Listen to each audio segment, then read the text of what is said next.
السلام علیکم ورحمۃ اللہ وبرکاتہ. دوستو، آج کی ہماری سٹوری کا ٹاپک ہے دا ٹریمبلنگ ریور اور تھیم آف دا سٹوری ہے ایمبریسنگ دا پریزنٹ. ایک ندی یعنی ریور کا جو ابتدائی حصہ ہوتا ہے اسے ریور سورس یا ہیڈ واٹر کہا جاتا ہے، اور جہاں پر یہ ندی اور ریور جا کر ختم ہوتی ہے اس حصے کو ماؤتھ یا ڈیلٹا کہتے ہیں. ایک ندی جو ہے یہ عامتاً ایک اوشن یعنی سمندر میں جا کر مرج ہو جاتی ہے، لیکن یہ ندی جب سمندر میں مرج ہونے والی ہوتی ہے تو اس سے پہلے وہ کپ کپاتی ہے، ڈرتی ہے اور خوف محسوس ہوتا ہے. وہ اپنے ماضی کے سفر کو یاد کرتی ہے کہ میں کس طرح بڑے بڑے پہاڑوں سے، پتھریلے راستوں سے، کھیت کھلیانوں سے، شہروں سے اور دیہاتوں سے بہت ڈرے بغیر مضبوطی کے ساتھ سفر کر کے یہاں تک پہنچی ہوں، لیکن آگے میرے سامنے بہت بڑا سمندر ہے اور اس سمندر کے اندر جا کر میں اپنا وجود کھو دوں گی. لیکن یہیں پر ندی اور ریور جو ہے یہ غلطی کرتی ہے.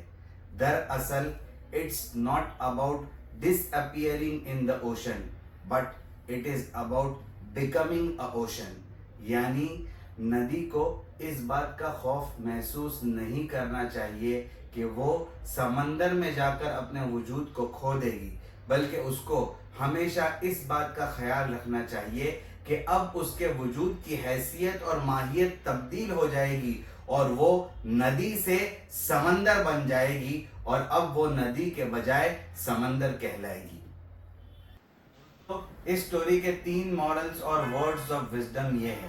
ہم میں سے بہت سے لوگ ماضی کی یاد اور مستقبل کی فریاد میں اپنی زندگی برباد کر دیتے ہیں، اور ان دونوں چیزوں کو ہمیشہ اپنے ذہن میں رکھنے کی وجہ سے حال یعنی پریزنٹ سے لطف اندوز ہونا بھول جاتے ہیں. Number 2، mindfulness, meditation, gratitude, breathing exercises, spending the time and connecting with nature.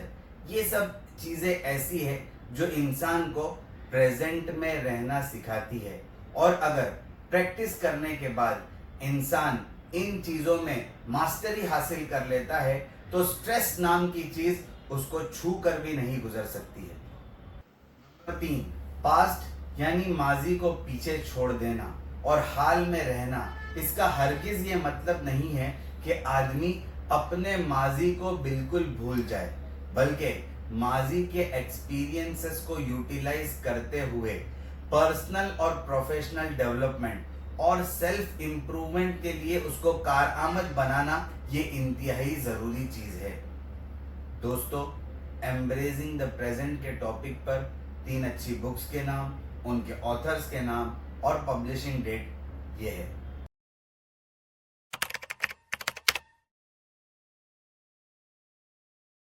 Thank you very much. جزاک اللہ احسن الجزا.